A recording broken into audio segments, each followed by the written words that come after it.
Ladies and gentlemen, good day and welcome to Syrma SGS Technologies Limited Q4 FY23 earnings conference call hosted by DAM Capital Advisors Limited.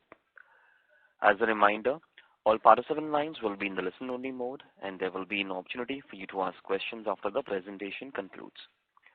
Should you need assistance during this conference call, please signal an operator by pressing star then 0 on your touchtone phone. Please note that this conference is being recorded. I now hand the conference over to Ms. Bhumika Nair from DAM Capital Advisors. Thank you, and over to you, Ms. Nair. Yeah, thanks, Neerav. Good morning, everyone, and a warm welcome to the Syrma SGS Technology Q4 FY23 earnings call. I would like to thank the management for giving us this opportunity and would like to welcome them. I'll now, without any further delay, hand over the call to Mr. Nikhil Gupta, Investor Relations, to take this call forward. Over to you, Nikhil.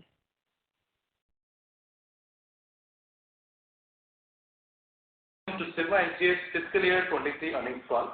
We have with us today Mr. JS Gujral, Managing Director, Mr. Jayesh Joshi, Director, and Mr. Vijay Agrawal, our Chief Financial Officer, to discuss the performance of the company during fiscal year 2023, followed by the question and answer session. During this call, certain statements that will be made are forward-looking, which involve several risks, uncertainties, assumptions, and other factors that could cause actual results to differ materially from those in such forward-looking statements. All forward-looking statements made herein are based on the information presently available to the management, and the company does not undertake to update any forward-looking statements that may be made in the course of this call. In this regard, please do review the disclaimer statements in the earnings release and all other factors that can cause a difference. I now hand over the call to Mr. JS Gujral, Managing Director, Syrma SGS.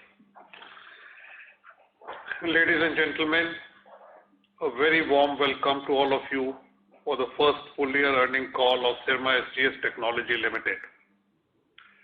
I will first share with you the key financial metrics for the year gone by, then delve on the macroeconomic environment, followed by our plans for the years ahead. Vijay Agrawal, our CFO, will run you through the detailed financial and then we'll go into the Q&A session. The company has recorded a robust 63% growth in revenues in the year ended March 23. This is on the back of a 45% growth recorded in the previous financial year. The EBIT, PBT and PAT have all grown by about 61% in the current year. Our order book as on 31st of March stands at about 3,000 crores. Now this is versus 2,000 crores as on 31st of December 22 and 1,200 crores as on 31st of March 2022. So if I was to compare March 22 to March 23, the order book has gone up from 1,200 crores to 3,000 crores.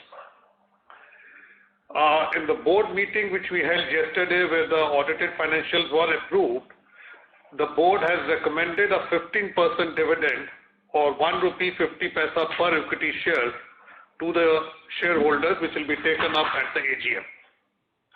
Now I come down to the macroeconomic level environment in the country. Now India is currently witnessing a phenomenal interest from the global companies looking for a manufacturing base outside China. Now this interest is further strengthened by the demographic profile of our population. So no other country in the world can offer a vast pool of English-speaking technical talent spread across disciplines. We have a growing demand in the country, a thriving democracy, independent judiciary, and a government focused on facilitating manufacturing in general and electronics in particular. And electronics in particular, I would like to say it's in bold and uppercase. Now the ecosystem for electronics manufacturing in India has never been so good. I have been in this industry for almost like close to 36 years now. We have never had sort of a combination of positive global environment, a government focused on encouraging manufacturing, and the industry having come of age. Now, the push for e-mobility, smart metering, energy efficiency, 5G, IoTization of electronics has led to a significant increase in the electronic content in the product. Now, everyone keeps working when the economy is growing at 5, 6, 7%. How come electronics industry is growing at 30, 35%? Now, just to share with you the context of electronics demand in some of the growing sectors. A combustion two-wheeler, for example, has an electronic content of approximately 2,000 per vehicle, two-wheeler. While an EV two-wheeler, it has 15 to 20,000. So there's a 7 to 10 times multiplier effect of migration from a combustion EV two-wheeler to a electronic two-wheeler. Similarly, in a four-wheeler, the electronic content goes up from about 5 to 6,000 in the engine. I'm not talking about the periphery electronics, infotainment, air conditioning, dashboard. I'm only referring to the content in the engine. It goes up to 60 to 70,000 in an electric car. Periphery electronics would remain by and large the same. Now, from almost a 0%, zero content in a conventional fan, it goes up by 350 to 400 to 450 rupees in a BLDC fan. Smart RF energy meters have an electronic content of almost 3 to 5 times than the normal energy meter, which is 350 to 500 rupees, 600 rupees for a single phase to three phase. It goes up to 1,200 to 1,500 rupees in a RF smart energy meter. Now, I just picked up 4 high growth areas, and that will sort of give you a broad idea of where the demand is coming from. Now, about the plans of the company, we are very focused on building up a sustainable, profitable, socially responsive organization for the long run. And towards this end, we have taken some significant steps in the quarter gone by. One, we have set up a exclusive subsidiary for exclusively focusing on design and development. Till now, we were doing the design and development as part of our activity, and we felt it was getting diffused because manufacturing would take a priority. Hence, we have carved out the design and development center and housed it into a 100% owned subsidiary called Syrma SGS Engineering and Technology Services Limited. Now, this is being headed by our CEO from Syrma. He is migrated to the subsidiary company, Dr. Sriram Srinivasan, who's a veteran in this industry, and he would be spearheading this effort.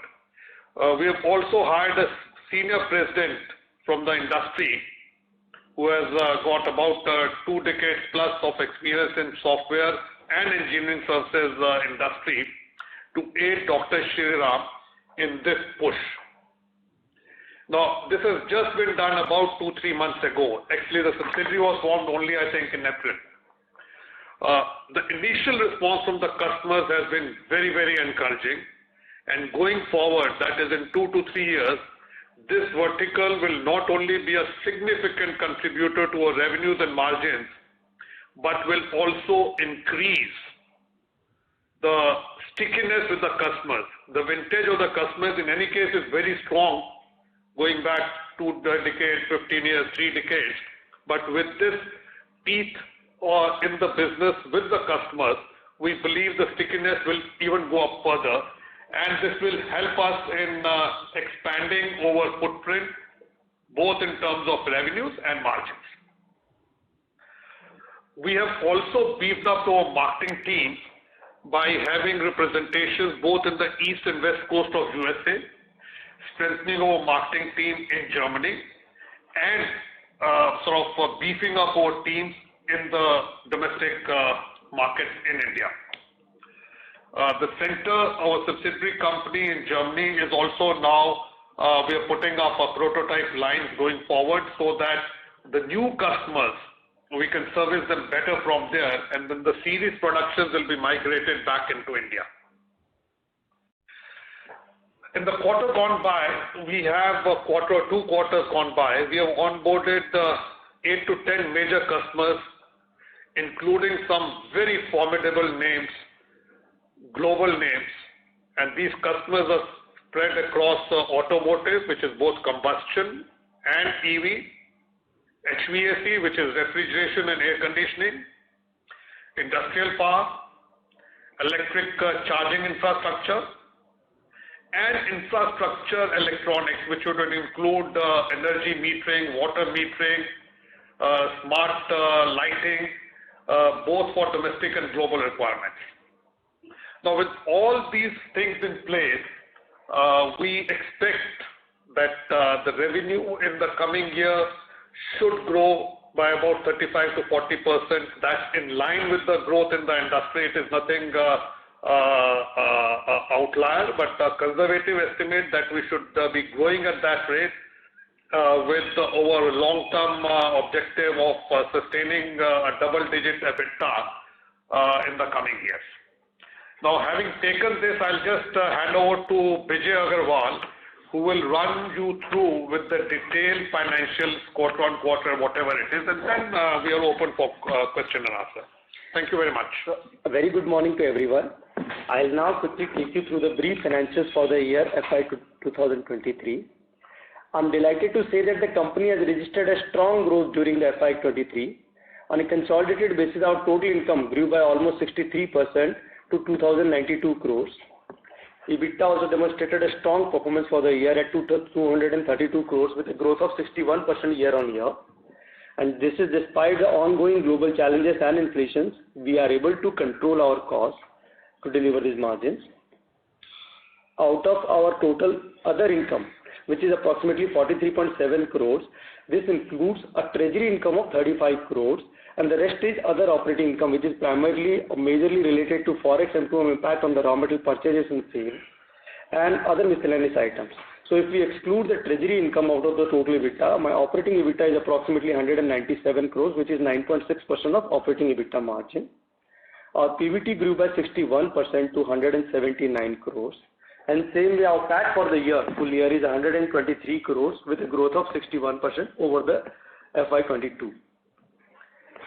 This quarter, our gross margin also, gross material cost also increased by almost 400 bps to 73.6% as a factor of softening of exports, healthcare business, and coupled with a change in other business mix, revenue mix by other industry segments. If we talk about the quarterly performance, our quarter revenue grew by almost 80% year on year to 700 crores. EBITDA for the quarter demonstrated a strong performance with 81 crores of total EBITDA. And out of this, if we similar way exclude the treasury income of about approximately 15.5 crore, so my net operating EBITDA is approximately 65 crores for the quarter, which is 9.5% EBITDA margin for the quarter. Coming to PBT for the quarter is approximately 68 crores, which is 181% up year on year. And same way, PAT for the year is 43 crore, for the quarter is 43 crore rupees. Now I'll come to the treasury numbers as on March end, which is approximately 884 crores. And we have a debt position as on March end of around 347 crores. So we are maintaining a net cash position of approximately 537 crores as on 31st March 2023. On capex side, we had spent approximately 170 crores for the full year. But going forward, as we see regarding the new locations, whatever we are exploring, we should be able to deploy somewhere around 200 to 260 crores of capex in the year FY 2024. Coming to our net working capital position, we have a net working capital investment of approximately 74 days when we calculate on average basis, which is probably the market standard.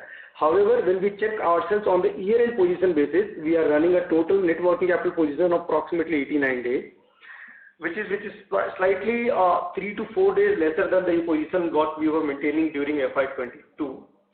going forward, we see it's a clear focus area for all of us. So we should be able to save 5 to 10 days of net working capital position going forward towards the FY24 end. That's what we are targeting. So here onwards, I'll just hand over the call to Bhumika to take it forward. Yeah. Thank you, everyone. Bhumika, this is Gujral. If possible, I think we should structure the question answers into 3 buckets. One is related to business, one is related to financials, and one is the general part. So that will give us a focus, and the stream of thoughts is more sort of continuous. If we have business in one section, financials in the other, and then general. Sure, sir. If possible. Yep. Thank you very much. We'll now begin the question and answer session. Anyone who wishes to ask a question may press star and 1 on their touchtone telephone. If you wish to remove yourself from the question queue, you may press star and 2. Participants are requested to use handsets while asking a question. Ladies and gentlemen, we will wait for a moment while the question queue assembles. Participants, you may press star and 1 to ask the question. The first question is from the line of Anirudh Joshi from ICICI Securities. Please go ahead. Yeah, thanks for the opportunity. Sir, in case of consumer business, the margin is relatively lower than the... Anirudh, sorry to interrupt you. There is a slight static coming from the line. Can I request you to speak through the handset, please? Yeah, is it okay now? Yes. Yeah, so the question is, the consumer business has got a relatively lower margin than the company average. So what are the steps the company is taking to improve the margins here? And secondly, on healthcare business, you slightly touched upon it, but when do we see the full recovery in healthcare business? And the last question is, any update on the new customers that we would have signed during the quarter or during past, let's say 6 months? And lastly, the current order book. Yeah, that's it from my side. Okay. Now, the order book which you said, I'll take the last one because that we have an order book of about 3,000 crores as of 31st of March 2023. And out of this, approximately 70% will be executed within the current year, 72%. Rest is for the financial year 24-25, and we are just into 45 days of this year. And this order book is spread across verticals with the lead in automotive, both combustion and EV, and consumer. Now, coming on to your consumer vertical, yes, the consumer vertical has a comparatively lower margin than the rest of the industry, but it is a very growing space, and our consumer products are primarily into telecom and other smart, electronics. And we expect that the lower country margins on this product are compensated by the high volumes, the efficiencies which we achieve on the line. And going forward, based on the programs of the government for encouraging local manufacturing, there will be backward integrations happening in. Now, once the backward integration happens, then the margins automatically go up because you start getting value on the value additions which you do in the domestic market. On the healthcare, we have seen a little rebound in the last quarter of this financial year, but the rebound has been slower, and we expect that it may be a couple of quarters before the rebound happens. Now, once rebound happens, I think we'll all be very surprised by the steep rebound which will happen because the supply chain pipelines are obviously getting exhausted. And I expect that maybe by third quarter of this year, we should see a strong rebound on the medical healthcare part. Your last question, one of the questions was on the customer acquisitions. As I shared, we have onboarded 8 to 10 customers, and they're all big, domestic, and very formidable global giants names, both for domestic and exports. And they're spread across verticals, including automotive, industrial, power management, and I have now started calling infrastructure electronics, which is energy metering, water metering, smart street lighting, and all those things. And these customers which have onboarded, their initial plans and all those things, I think would really see us maintaining the growth tempo beyond 23-24, because they've just been onboarded, and this year would be more for prototyping, product approvals and all that. Series production would only come in calendar year 24, because global giants work on calendar year. So the series volumes will come in calendar year 24, so it could be Q4 of 23-24 for us, or 24-25. But the dialogue is very robust, and we are very positive with what these new onboarded customers would sort of contribute to our business. Okay, thank you. Thanks a lot, sir. Just last question. The overall profitability margin improving in FY23. Can you speak a little louder, clearer? Can't hear you. Anirudh, there is a bit of static from your line. May I request to join the queue, please? Thank you. The next question is from the line of Rahul Gajare from Haitong Securities. Please go ahead.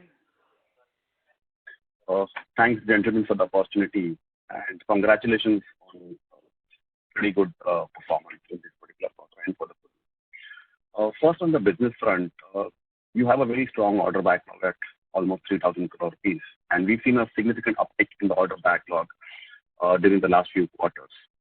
You also indicated about new onboarded customers. Is it possible you could give us some sense on the kind of order intake that you could look for in FY24, from these new customers that you've onboarded and the existing business? That's the first question. Okay.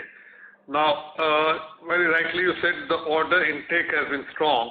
Now, just to set the context, we had an order book of about 2,100 crores as of 31st of December. And if my memory serves me right, I think in the last quarter we had executed, or we had a sales revenue of about 700 crores. So 2,100 minus 700 crores would take it down to 1,400 crores. And if we have an order book, when we say is 3,000 crores, so the order intake during the quarter has been 1,500, 1,600 crores. And the new customers which we have onboarded, they would again, because the base in the current year is almost nil for those customers, the incremental revenues which will come from them in the calendar year 24 or financial year 24-25, I think it will be very, very significant.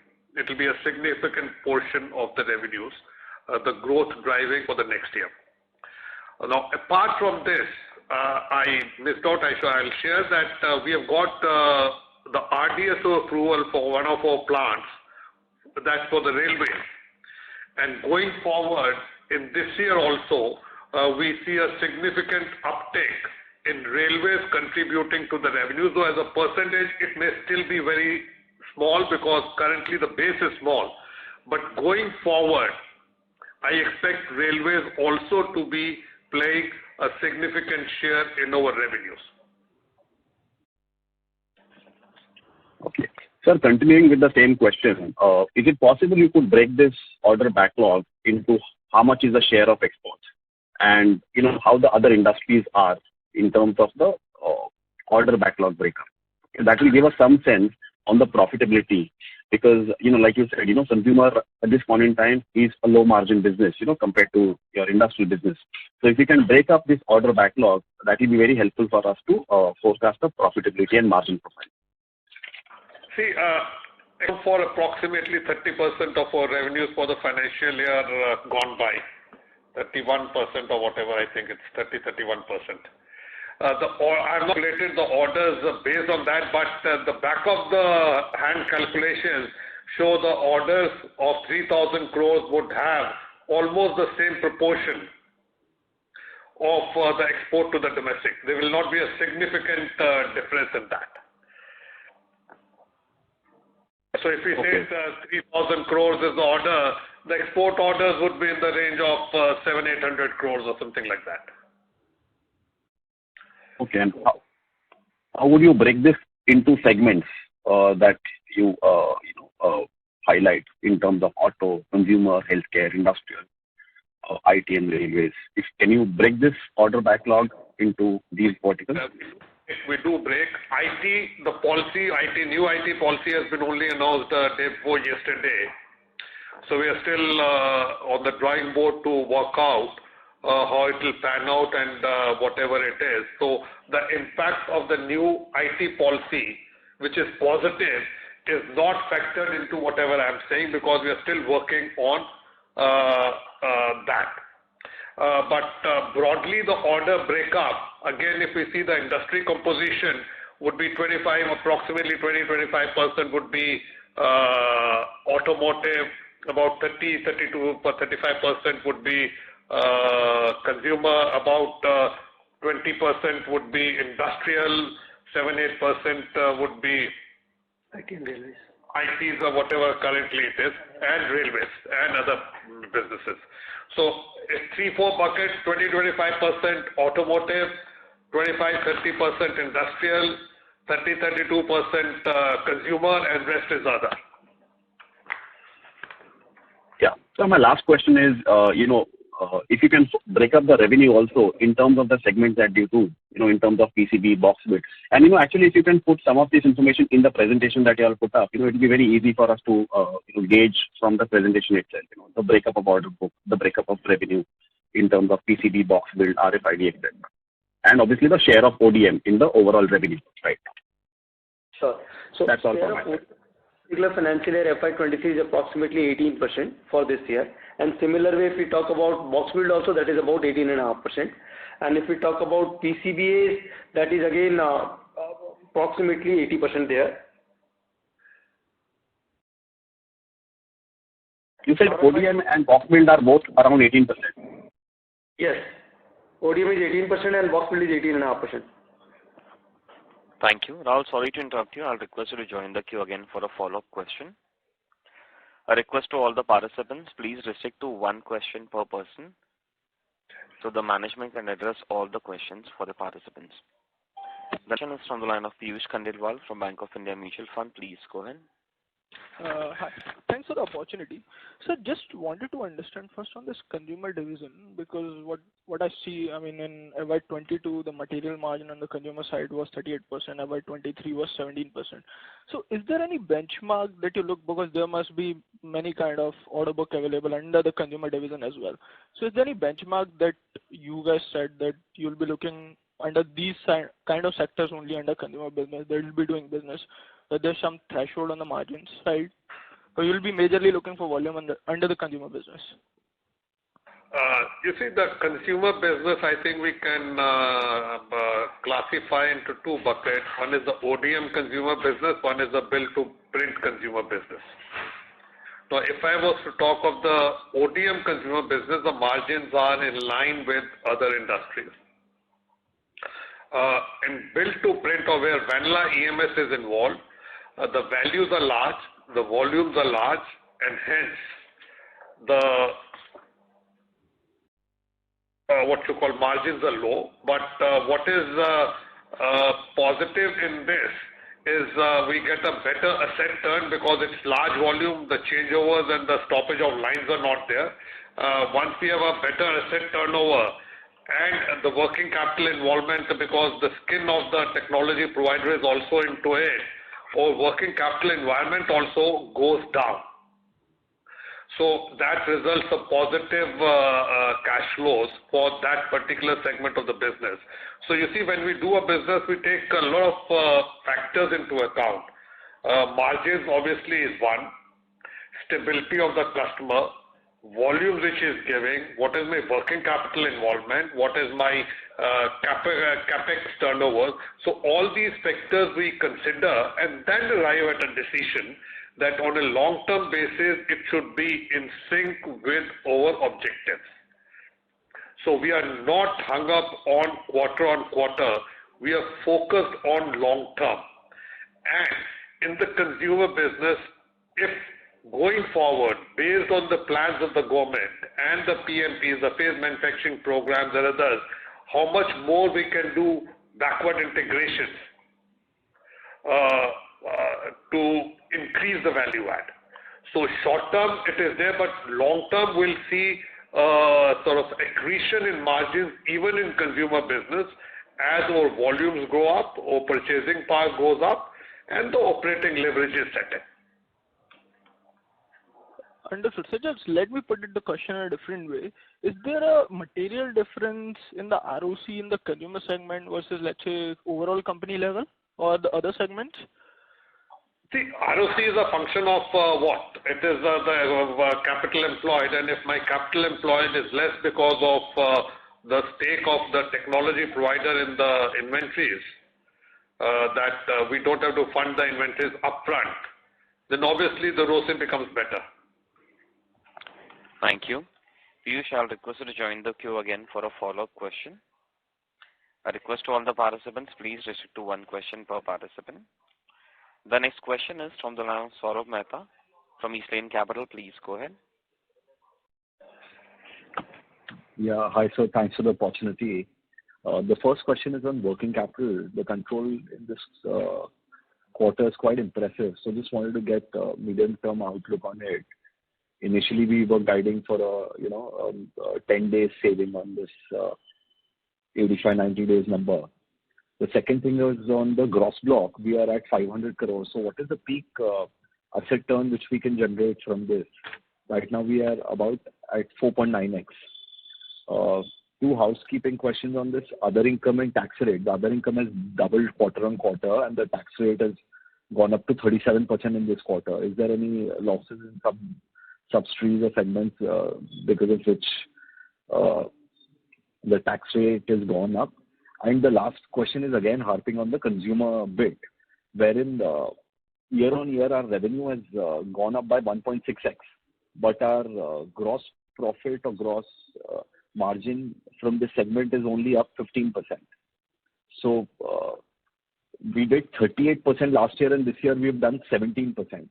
So I know we've spoken a lot about it already on the call, but still, how should we think about this segment going forward? Yeah, I'll take the last question first. As I just explained in the previous question, the consumer business divided into two buckets. One is the ODM business, one is the vanilla EMS business. Now, the ODM business in the year gone by was forming a significant chunk of our consumer business, and hence the gross margins or the whatever they were high. Now, because the EMS business of the consumer segment has grown significantly, the ODM block as a percentage of the total consumer business has come down, and hence it's impacted the gross margins in percentage terms. In absolute terms, it would have gone up. And as I explained, because of involvement of the technology providers and others in the inventories and other, so the working capital involvement in this consumer business of build to print or vanilla EMS is significantly lower, and the asset turn is significantly higher. The asset turn from this consumer business could be almost 1.5 to 1.75 times than the average asset turn which we are showing for the consolidated business. Now, on the inventories, we had projected that we would try to come down to below 80 days in the inventories. We have come down by about 4 days, so we are still lagging by about 60% in the reduction. Now, I think we should be very mindful of the fact that the inventories are built for future revenues, whereas the number of days are calculated on historical sales. So if my run rate of the last quarter is 200 plus or 225, I calculate for the average which will be less than 200. And hence, we saw some of the industry peers calculating number of days based on average inventory. Average inventory will be my opening inventory on 1st April 22, my closing inventory on 31st March 23, and averaging it out. Now, if we were to adopt that yardstick, we do both. One is for the comparison with the peers, and one is for our internal thing, and internal thing to us is more important. Or in the inventory thing has come down to about 74 days. and compared to previous year off, if I was to do the previous year comparison also on the same basis, just a minute. We were at around 82 days. So 82 days. So on an average basis, we have come down by about 8 days. On a year-end basis, we have come down by about 4 days.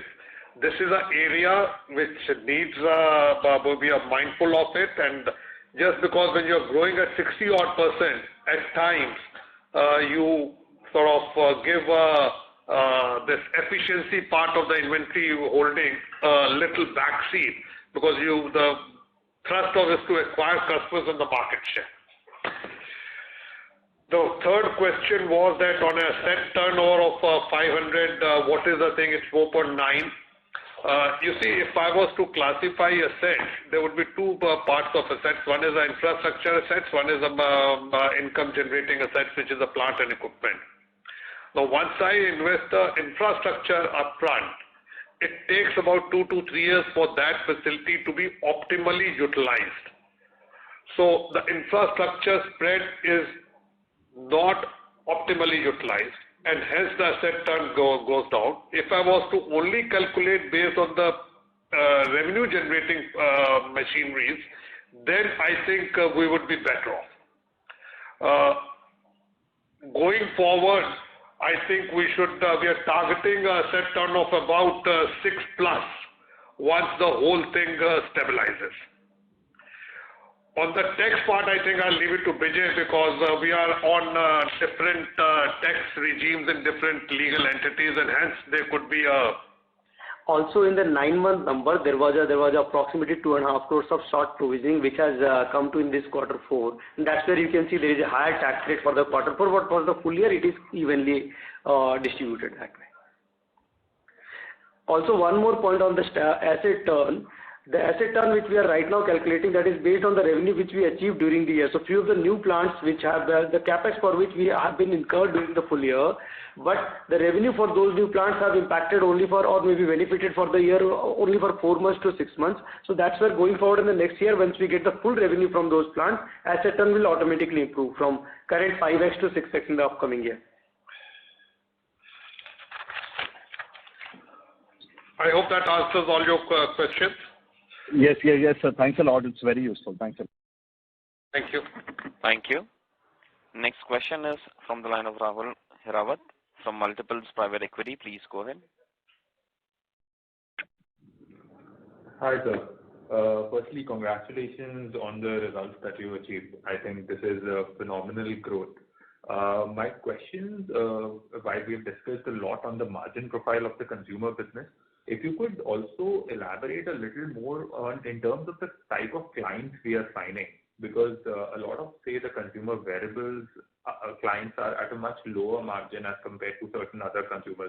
So if you could just give a little more granular flavor in terms of that to help us understand that. And second question was around the IT part of it. The margins, the material margins in that business has been very fluctuating. So going forward, what's like a stable material margin we expect from that business? And do we see a significant uptick in that business, given a lot of business coming from government as well? So yeah, these two are my questions. Okay. On the IT part, the IT business last year constituted approximately, I think it about 7% of our revenue, 7 odd percent of our revenues. And the IT policy, which was in the works for 2 years, has just been announced by the government day before yesterday. And we have to submit our interest or application within 45 days. Our teams have already started working on it. So whatever numbers or the guidance which I shared with you of the growth and all that does not factor in the impact of the IT policy, which is very favorable. There is nothing negative in the new policy which has come in. So we will share our guidance once we get the IT policy sort of registration and everything. The margins in IT, the unit values being very high, the percentage margins are comparatively lower, in line with what they are for other products in the consumer space. In IT, they would be almost at the same level. But the offset is that the unit value being very high, absolute figures go up. Your second question was on the composition of the consumer business. Our consumer business consists of fiber to home products, Wi-Fi, wireless ONT, GPONs. It consists of water purification systems. It consists of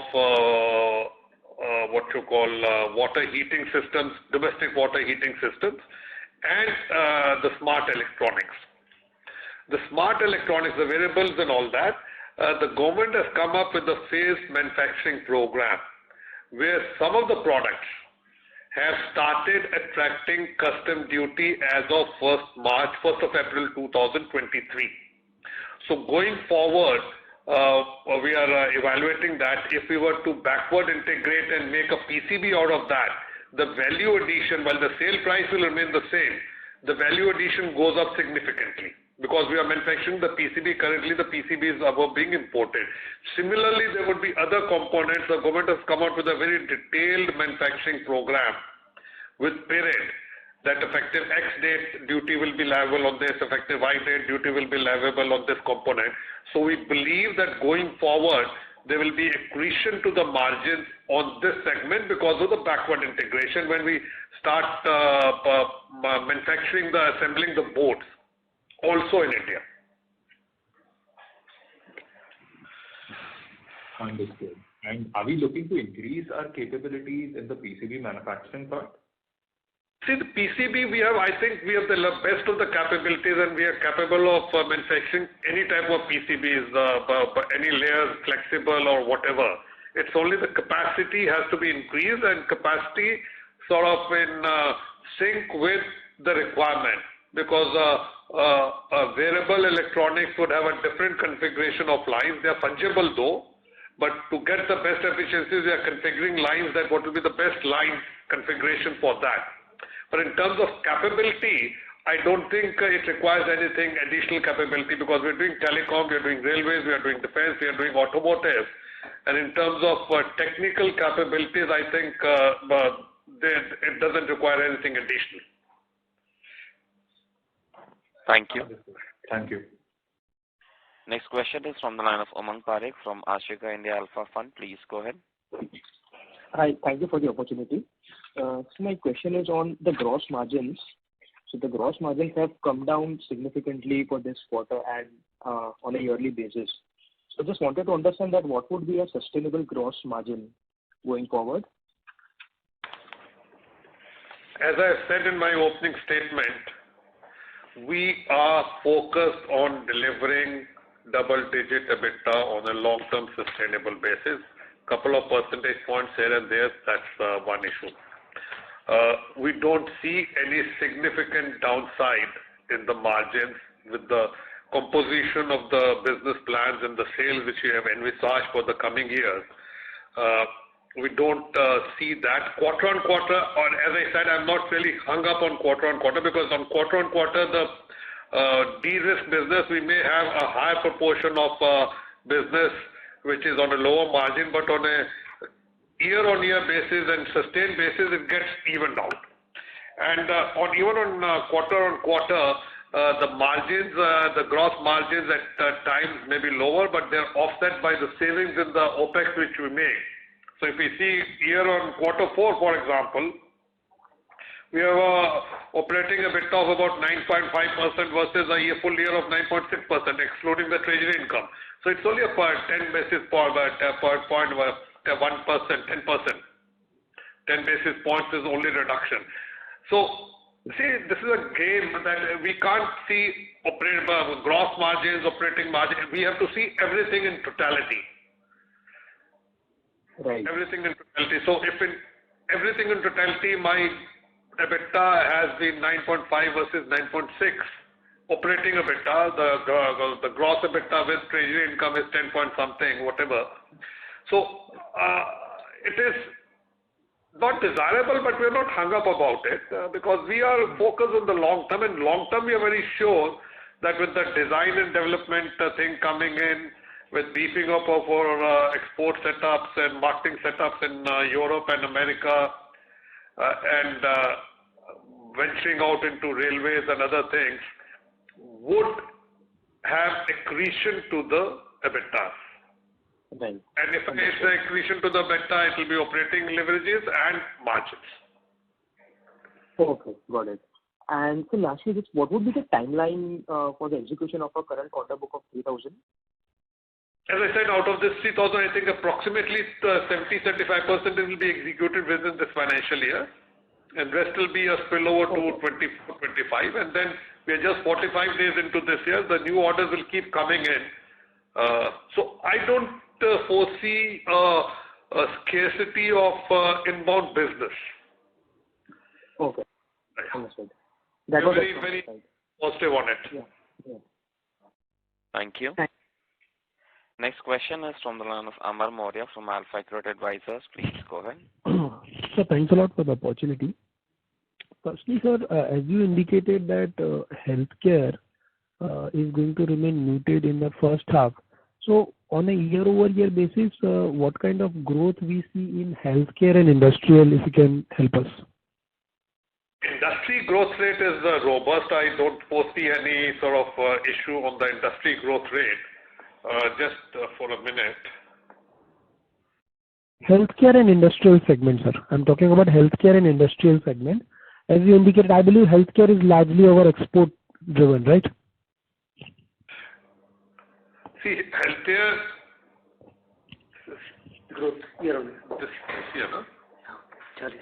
So this year, healthcare, the industrial has grown by about 46%. So it's Correct. not a muted in industrial. Healthcare has sort of grown by early teens. It's not gone up by 20%. It's gone up by 12-15%. So we don't. In the coming quarters, also we expect to be stabilized, and then we see a uptick in the Q3 of this financial year. So this year we expect that it will be again a normal, what you call a growth rate in healthcare, or at worst, it could be stagnation at what we are doing, but we are confident that we'll grow at 10-12% in healthcare also in the coming year. Okay. So basically, sir, we expect to grow significantly in industrial. Okay. So industrial would be, this year would be what, like 25-30%? If we are planning a growth of about 35-40, whatever, so industrial would be definitely growing at, I have not taken the order book of industrial, but I think it should be growing at a good rate of 20 plus, but there's an off-the-cuff figure I have got in mind. But the order book from industrial, from whatever clients we have sort of onboarded, it looks good. Okay. So and it will continue to be a significant part of our revenues going forward on a long-term basis. Okay. So, sir, basically, do we see, because of the composition changing from, let's say, industrial growing at the higher rate now again, and obviously the consumer will grow at a faster rate, but do we see some inch up in the gross margin because of the mix changing in FY24? See, the dynamics of margins because of change in composition of the product mix, we can't avoid and we can't wish away. It is part and parcel of the game. What we are focused on is that how do we sort of, if it's a positive change, how do we maximize it? And if it's a sort of a little bit of adverse composition, how do we improve upon it? And that is where our operating leverages and our purchasing power. See, at a 2,000 crore rupees turnover with a material content of approximately 75%, it is 1,500 crore spent. Now, I'm just secularly saying at a 3,000 crore, it is a 2,200 crore spend, and at a 4,000 crore, it is a 3,000 crore spend. Correct. The bargaining power and the heft muscle which we get when we go into that league of purchasing would offset some of these negativities or the change in the product mix which may have. and we have now created a specialized sort of a dealing procurement from sourcing, strategic purchasing, with focus on value engineering, the design thing kicking in to ensure that any adverse impact because of a product mix change is compensated by better sourcing and cost efficiencies in operations. And hence, the EBITDA sustenance of double digit continues. Okay. But then, sir, is there a scope for you now to improve your gross margin and reach to 30% level? Because this year, our gross margin is around 24-25%. I think it has corrected. So, do we see that now again we can inch up, let's say, in 24 to 30% GP margin again? Very tough to say that. But again, I am focused more on the bottom line and the EBITDA. So, I would say gross margin is one measure and operating efficiencies are the second measure. Both these put together, they may complement each other or they may help each other. We are confident of attaining double-digit EBITDA. Thank you. Amar, I'll request to join the queue again for a follow-up question. The next question is from the line of Vinayak Mohta from Stallion Asset. Please go ahead. Yeah, hi, good morning, sir. Congrats on a great set of numbers. I just had, two broad questions. So just wanted to understand, given your way forward, the kind of customers you're acquiring, will we be moving more towards the ODM and box to build kind of business? Vinayak, your voice is not coming clearly. Your voice is coming a little muffled. Is this better? If you can talk. Hello. Is this better? Yes, go ahead. Yeah. So I was just trying to understand, the difference between the ODM and the contract manufacturing. What kind of change in percentage of revenue can we expect going forward? And what kind of, margin differential remains between the two segments? Because I presume that ODM has a higher share of the margin. And second question was basically, how are we placed with the capacities as of today? You've given the way forward that you've acquired 8 to 10 new customers, and adding to that, railways is going to add a decent chunk to your revenue here. So how are the capacities placed with regards to that? And what kind of operating leverage do you presume will be driving the margins? What are the operating segments? Because I would presume that the next 1 to 2 years might have a decent amount of costs that would, add up given the kind of expansion you have done. So apart from that, where do you see the operating leverage benefits coming from? Because post FY25, I can see the levels, but at least until then. Yeah, that would be 3 questions. Thank you. Okay.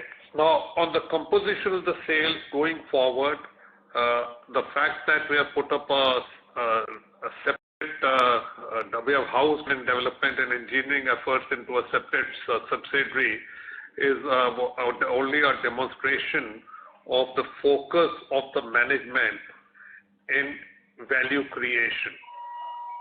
Now, this has just been done a couple of months back. The subsidiary has been only created in April.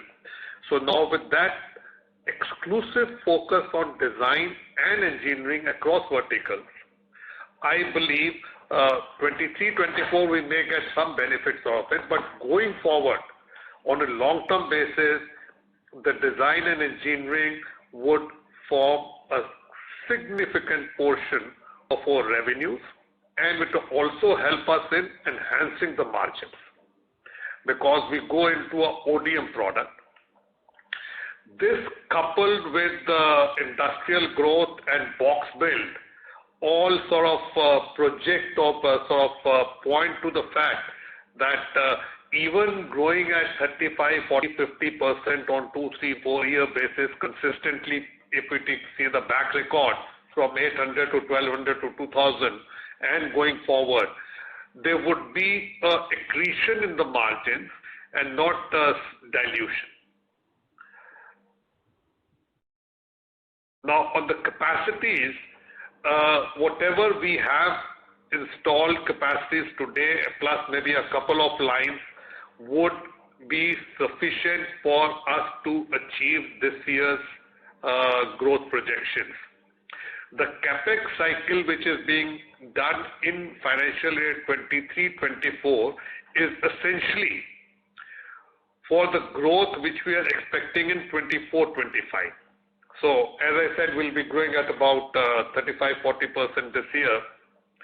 The next year, if we grow at the same rate, which we are confident of, it would require the CapEx. So, the growth CapEx cycle, by and large, which is now being done, would essentially be for 24-25, very little for 23-24. For 23-24, we are broadly in sync with the capacities, in sync with the requirement. Though the peak requirements at times is high, so we are putting in some buffer over there. Now, the operating leverages, I think even if you see the FY23 numbers, the decrease in the gross margin of about 4%, I think. Yes. Has been offset by about 3.2% by operating leverage. 3.2% by operating. So going forward, once the assets start optimum utilization, reach the optimum utilization stage, I think the operating leverages will further set in. And we believe that with, again, as I shared, with the scale which we are now envisaging, we would be in a better position to negotiate better prices, better terms with global vendors also. So there's a 2 to 3% operating leverage we have already got this year. And when the OPEX cycle has still not been reached the optimum utilization. So going forward, I think this will play a very significant role in sustaining or margins. Understood. Just a follow-up on the, the ODM side. What kind of margin differential do you think can be there, between an ODM and a contract manufacturing business at an average, not, specific, but over a period of time, what kind of margin differential have you? I think 2 to 5% is a difference which could you get on a long-term sustainable basis. On the EBITDA front, right? See, end of the day, the effort involved is the same. Once I get a better material margin, then that results into a better EBITDA. Okay. The operating expenses don't change too much. Understood. Perfect. Thank you so much and all the best. Thank you. Next question is from the line of Vinod Chari from BOB Capital. Please go ahead.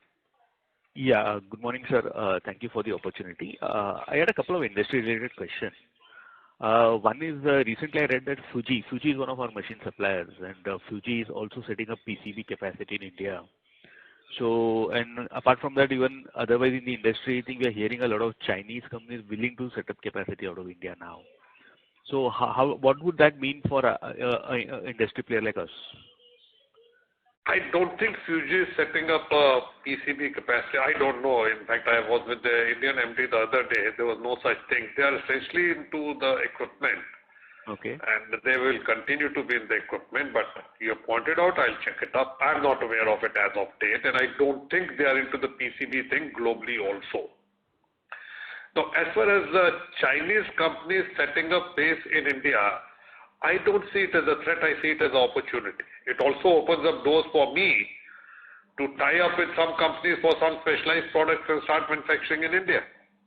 Whatever we have been discussing is all organic growth now. So I don't take Chinese companies coming into India and setting up a shop as a threat. In fact, I see it as a positive thing that it gives us an opportunity to see how we can participate in that thing and garner in some business from some verticals where we are not present. Okay. See, sir, on exports, EU is now talking of retaliatory tariffs for India. So would that impact us in a big way? And so what are your thoughts on that? Do you think it will happen? I'm too small, I don't think anything. But again, if it were to happen, that we have to see, we are into the business. We are not here for candies. So we have to work for it. In the electronics, should the things come, we'll cross the bridge when it comes. But I don't see a adverse impact on EU or America. I in fact see a very strong interest coming in from all Western Europe and America for sourcing from India.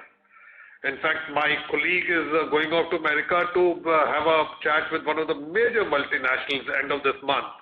It may take 15 months for the business to think, but there's a proactive, positive interest in India. And this is coming from the mouths of the giants. And with Apple coming in, I think it the perception about India changes significantly for a company like Apple. You just imagine when Suzuki came in India in 80s, the automotive industry was nowhere in India. But one company has put India on the global map for automotive components. So one Apple or one Samsung or one Intel or one XYZ, I think it changes the dynamics and the global perception. While we may not be able to get business from the Apples and the Intels, I'm just saying, the positive impact on the tier 2 and tier 3 companies when they come to India is where the majority of the business will be. And that business distribution will be democratized over a large number of vendors. Apple will bring it in its own vendor. Maybe down the line, the component industry would benefit. But EMS, if you ask me, have I benefited from Apple coming in? No. In fact, I lost my manpower. But the moment the tier 2, tier 3 companies come in, that is where the growth is, as I use this word, democratized, and there will be a lot of companies who will benefit from it. And we believe we are the first among equals in this industry, so we should be there to capitalize on the emerging opportunities. Again, I mean, that was a follow-up question. If you look at Apple, I think they have shifted their entire ecosystem to India, so their suppliers and vendors have also relocated. But are these measures really percolating down to the Indian EMS industry? That was my next question, actually. So Apple, the EMS part, I'm into EMS. Okay. EMS part, they will again go with Foxconn or Winston or whatever. They may not take a EMS partner for their things. But for the periphery components, like the Apple chargers, they may come to people like us. Okay. But once, again, a tier 2 vendor comes into the country because of the perception, positive perception which has been created by entry of Apple or Intel or XYZ with the new IT policy. When the tier 2 companies come in, these tier 2 companies are not companies which are doing 100, 200 crores, they're billion-dollar companies, multi-billion-dollar companies. When they come into the country and they want to tie up with the Indian companies, I think companies like us and our peers are there to harvest the business which will be coming. So, again, lastly, I think the kind of growth this industry is looking at, do you think there will be a steady and adequate supply of manpower for the industry, or do you think that will hit a ceiling at some point in time? See, that's one of the challenges we are there for. If there were no challenges, I think there would be, everyone would be a businessman. The fact that there are challenges, some people take that challenge head on, and manpower availability is not an issue. Changing of manpower is a part and parcel of our culture. Attrition is an issue, but we have to see how do we best address it by better sort of interaction, engagement with the people and everything. But yes, that is one of the key factors going forward. But it will continue, I think, if the industry, electronics industry grows at 30-35%, manpower becomes one of the issues which we have to resolve on a day-to-day basis. Okay. Thanks a lot, sir. That answers all my questions. Thank you. Next question is from the line of Piyush Khandelwal from Bank of India Mutual Fund. Please go ahead. Yeah, thanks. So just one question on this capital, a thought process behind the capital allocation, because I see that you guys have recommended a dividend this year. I mean, you just came to the capital markets, you've raised money, expecting across industry sectors to grow 35-40%. ROIC in this business, my sense, will be in the range of 18 to 20%. So you won't still be hitting the free cash flow over next 2 to 3 years time or other. So just trying to understand the thought process behind this capital allocation policy. See, end of the day, we have been a profit-making company before listing, and we are a profit-making company going forward. So why shouldn't the shareholders participate? I think it's a progressive thinking. If I was to only think about myself, I think it's a progressive thinking that yes, the shareholders who have reposed faith in us, and we have made profits. So overall, we have made profits. It's not that we'll be borrowing money to pay the dividends. We have paid profits. We have adequate cash reserve. Not even considering the IPO money. I'm not even talking of that operational thing. So I think it is a positive management thought process of taking along all the shareholders in our growth journey and rewarding them as partners in progress. And also, for all the next 2 years, 3 years capex, that's why we raised the IPO money. We want to clearly distinguish that out of the profits made from the business, we will repatriate some as dividend as a policy. Yes, as a progressive. So I'm saying we are not even using the capital available. We are using it from the operating profits which we have made. And it's a highly deleveraged company. So we are not sacrificing long-term or short-term growth or investment cycle or growth of the company by making this dividend. Its shareholders are integral part of our ecosystem. That's what we believe in Syrma SGS. And it is our bounden duty to reward the shareholders who have invested in the company without compromising on the long-term objectives of the company. Why should I be only plowing back everything and not rewarding the shareholders? This is a progressive thought process of the board. All right, sir. All right. So this question was more on the free cash flow generation, not on the progressive, because if the industry is growing, let's say 35-40%, why not retain the money and then deploy the capital itself, which will create more value for the shareholders? So I think for the capex thing, we have adequately funded for that thing. So that's what the plans are very clear for us going forward. What capital allocations we are doing, we have already said that we'll be spending around 200 to 250 crores of capex in the upcoming year, and that much of fund is already there with us. So it's a pure play, complete cash flow planning that way. Thank you very much. Sorry, sir, go ahead. Yeah, please go ahead. Ladies and gentlemen, we'll take that as our last question.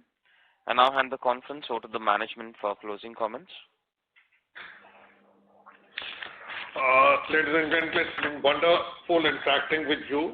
I would close the Q&A session by reaffirming the management's vision of creating an organization which is growing at a rate superior to the industry average, maintaining double-digit EBITDAs, and being a responsible corporate citizen of the country. We are very mindful of the fact of where we want to be. We want to be a design-led engineering electronics manufacturing company, and towards this end, we have already refocused our expertise and attention on design and development, which will help us to maintain the growth momentum with the margins in the coming year. The macroeconomic conditions are favorable, so it is favorable for all the industry peers, but we believe that we are there to take benefit of the emerging opportunities, and whatever we have discussed, it's all organic growth which we have discussed. The other opportunities which one of the gentlemen said about the Chinese companies coming in and all those things, those are additional fruits to be picked if available at logical terms. And we are very mindful of not having a concentrated customer base. Top 5 customers contribute 35%, top 10, 51, and top 20, 67. No customer accounting for, as we said last year, more than 10-12% of our revenues, and we maintain this will continue in the coming year also. minor to 1-2% aberration apart, will not be dependent on any one industry vertical, will be spread across industry verticals, and that will enable us to continue to grow at this scorching pace. 45-50% last year, 62%, 63% this year, a projected 30, 35, 40% in the coming year and the future years. I think we are in for a very exciting journey.